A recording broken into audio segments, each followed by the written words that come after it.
makes British Columbia by far the most vulnerable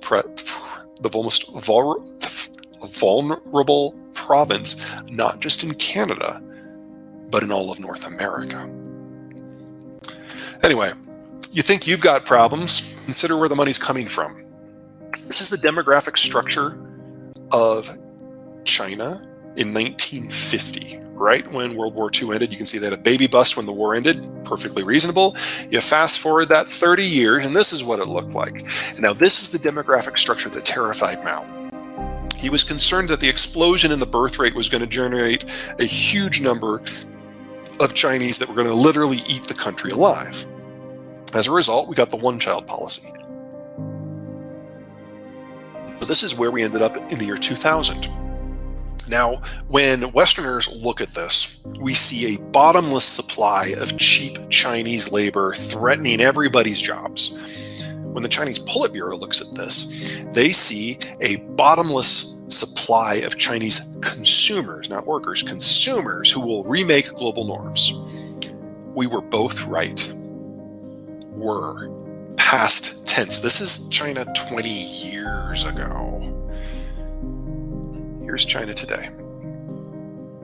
China of today, peaking consumption, a hollowing labor force, and a rapidly graying population. As of January of 2020, China was the fastest aging society in human history. The one-child policy had been in place for so long, the whole place was facing demographic collapse. The question was, how soon?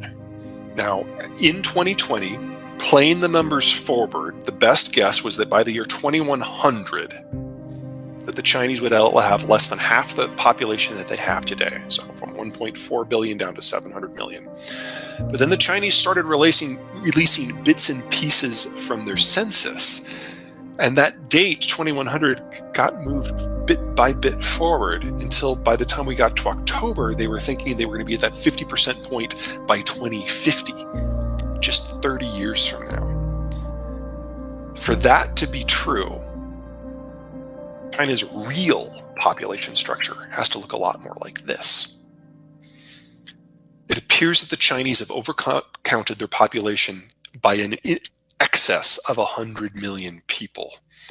And with most of the overcounts for people who were born during the one-child period, people who are under 35, the people could possibly theoretically generate a replacement generation. And considering how chauvinist Chinese culture is, the vast majority of the overcounts are probably women. Which means that China's population didn't peak in 2019 like they were thinking.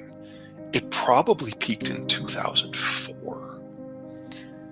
And there are other statistics that have been gathered that support that this is where we already are, with labor costs probably being the primary one. Here are a number of monthly labor costs for some Southeast Asian countries that I actually think will weather deglobalization reasonably well. Here are our Mexican partners right in the middle, very competitive. And here's the PRC. China already has the fastest labor cost appreciation in the world. They've increased by a factor of 12 in just over 20 years, but labor productivity has only gone up by 200 to 300% in the same time.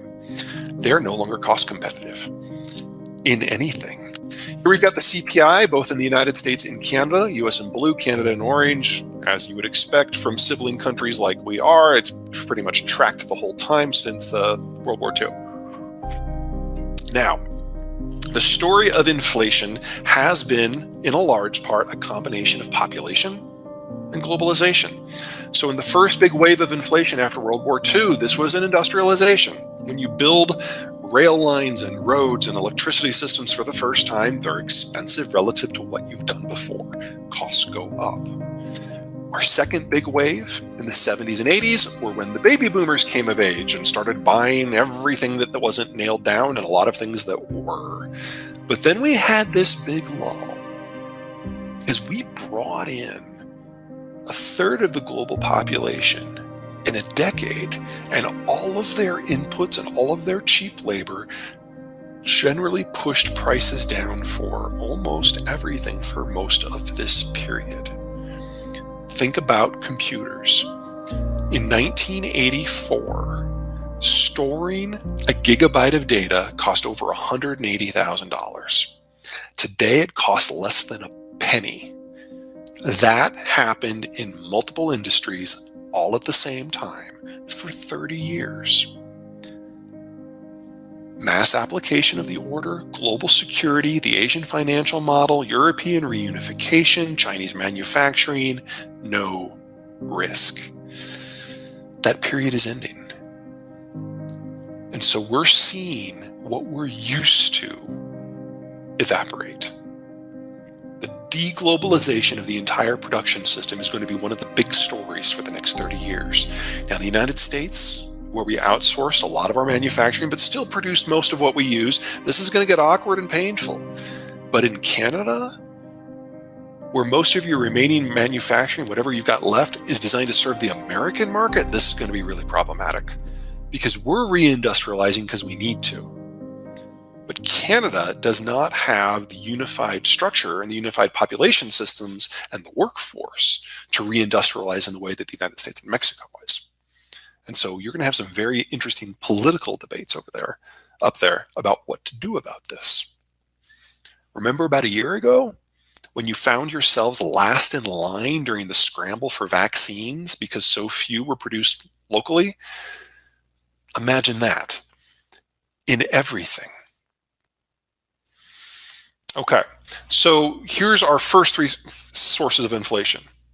Labor force because of demographics, breaking down supply chains because of deglobalization, and third, real estate, everybody's favorite.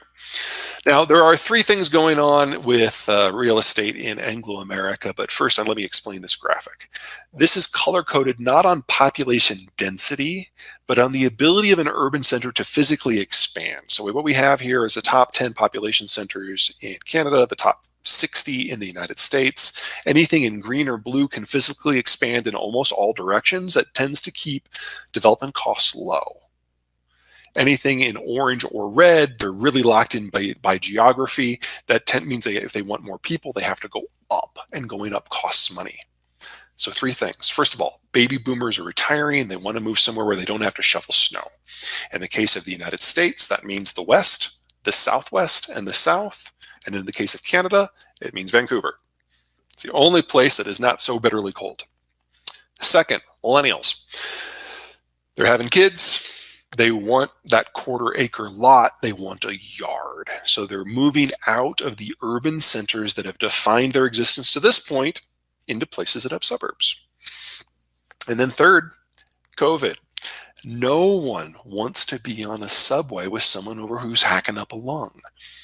So again, we're moving out of the coastal zones, we're moving into the interior, the south, warmer locations, and we're moving away from the cities that have the circles. Those are the ones that are dependent upon mass transit systems.